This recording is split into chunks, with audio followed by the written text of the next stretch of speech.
Hi everyone, I'm Craig Houston, I'm the lead writer at Treyarch. As we prepare to move into Season 6 and the finale of the Black Ops Cold War zombie story, we thought it might be nice to take a little look back at where we've come from and learn how we got to where we are now.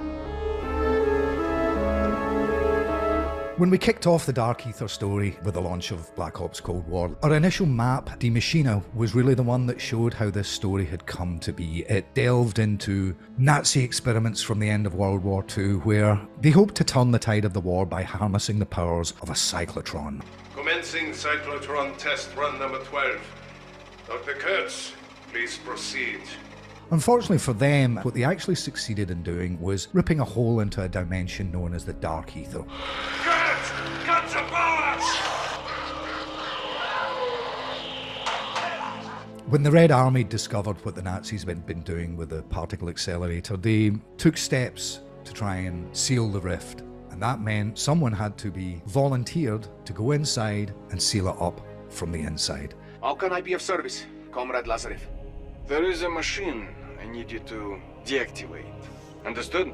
Da.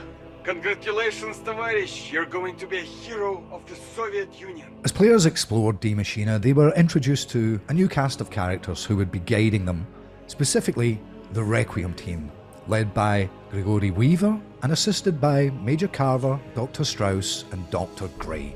As time progressed, we also learned a lot more about our bitter rivals, a Soviet-led unit known as Omega Group. As time went on, we would learn more about their hierarchy too, most notably a familiar face from Black Ops 1, Kravchenko. As we'd seen in Die Maschine, Samantha Maxis was determined to stay in the field and continue her own investigations. You have to turn yourself in. The CIA can protect you.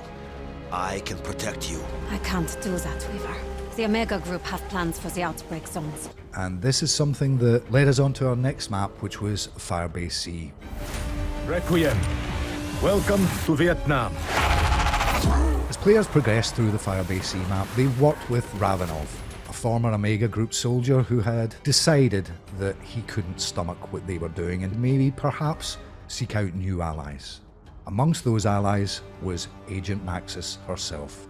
I am not a traitor to my country. Omega are not who we are. And it was his intel that led her to Firebase Z, where, sadly, she ran afoul of another new character, Dr. Peck. Maxis is a poor, little, lost girl. No one, least of all you, can bring her back. Given her defiance and refusal to cooperate with Dr. Peck, he threw her into the Dark Aether. No one is coming for you because no one cares about you. From dust you are, and to dust you will return. Don't know how long I've been waiting for an answer, but I am here, and I have been waiting for a long time. Upon Maxis' return, Ravenov warned us that Omega Group were undertaking operations in the Ural Mountains, something that would become very important as the story progressed. We were also introduced to Omega Group's leader, Kravchenko, who was not at all pleased with Peck's failure, nor was another senior member of Omega staff, Valentina. So, as we took our operations to the Ural Mountains, we introduced a brand new mode for zombies, which was Outbreak. The game kind of opened up in a way that isn't always possible with round-based maps. Narratively, Outbreak was a lot of fun because this was the first time really that Requiem had gone on the offensive. They undertook Operation Threshold, a series of experiments led by the different members of the Requiem cast with their own specialities to understand the Dark Aether, understand the enemy, and to obviously gain an upper hand against Omega. Requiem began to get more communications from Ravenov. Essentially, Ravenov and Maxis were going behind Weaver's back. And this led us to a whole mission involving a Russian program called Operatsiya, Inversiya. As players moved through this mission, they discovered that the Omega Group had built something called the Reality Inversion Warheads. This power is too dangerous for either Omega or Requiem to possess. So I say, we dump them in the middle of the Pacific. Following the events of Operatsiya Inversiya, players got the opportunity to undertake another main quest, this time Operation Excision. Been a long time, Weaver. Ravenoff. You've got some balls using the Slion after what you and Sam did. Been contacted by a group of Omega scientists. They wish to defect. Unfortunately, as we discovered at the end of that main quest, the whole thing was a trap and the strike team were captured by Kravchenko and Omega. To lure Requiem's so-called elite strike team into a trap. Fortunately, crushing helicopters is easy. Requiem belongs to me now.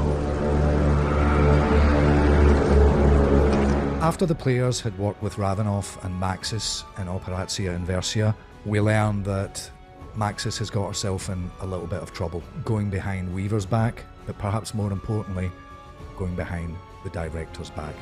Hey! Take your hands off me! You're to undergo some additional testing. Why are you doing this? Orders from the Director. Maxis is to be taken to a secure facility known as Block 8, where she will undergo certain experiments. Following the disaster that was Operation Excision and the subsequent capture by Omega Group of the strike team, we moved to Toten. And this time we're going to be working under the command of Omega Group themselves. I have work for them in Berlin. A certain member of our organization has gone to ground recently. I'm sure you've noticed their absence. I believe they are scheming against us. Valentina has actually been seeking to enact a plan that is laying dormant from the end of World War II, which was to return a long-forgotten Nazi army who have essentially been housed in the Dark Aether for decades. Someone had to free their army. My father chose me to complete that mission. No! It is not possible! After defeating Valentina and her Nazi army, players escape with help from a rather unexpected source. A portal opens that allows them to teleport right back to Requiem HQ, and it becomes clear that Samantha Maxis is growing in power.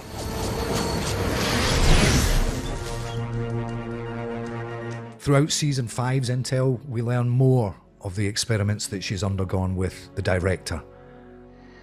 You going to electrocute me again? I really hope it doesn't come to that, but I know what you're capable of. I just want to see it for myself. We learn more about exactly how the Dark Aether has changed her, and more about what that could potentially mean for the future and Season 6. We also learn more about an entity in the Dark Aether known as the Forsaken. Were this creature to make it into our world, it would probably mean the end of life as we know it. One of the things that we learned in Toten was that, in reality, Omega Group were actually building the reality inversion warheads to destroy the Forsaken. So that's something we kind of messed up. So now they've developed a new plan. They believe they can bring it into our world and perhaps harness its powers as the ultimate weapon. The Forsaken? A solution is necessary. It must be dealt with. Colonel, there has been a change of plan, Gorif. Peck and I are developing a new solution for the Forsaken. Rest assured, if it is successful, it will mean salvation for the Soviet Union. We will be heralded as heroes. Amongst the many pieces of intel that we found in Outbreak, we learned more about a character called Zykov, who was actually the poor Red Army soldier who went into the cyclotron back in World War II to seal it up, and he's been trapped in the Dark Aether for a very long time, and he wants to get out. Now aware of Omega's plans for the Forsaken, Requiem need all the allies they can get. Zykov. He may be the only one who truly knows the Forsaken. Are we suggesting we somehow break this lost Russian out of the Dark Aether? Poor bastard's been in there longer than anyone. He promises them that if they can release him from his prison, he might be the deciding factor in overcoming both the Forsaken and Omega. As we move into the climax of Season 6, we're going to finally focus on Omega Group's final operation, Operatsiya Z. This map takes place in a facsimile of an American town, something that the Soviets and Omega Group have been using for many years for training purposes.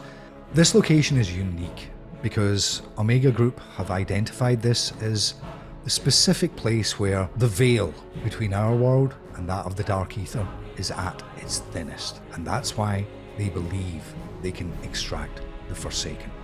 Well, this final ground-based zombies map represents the climax of the Black Ops Cold War zombie story.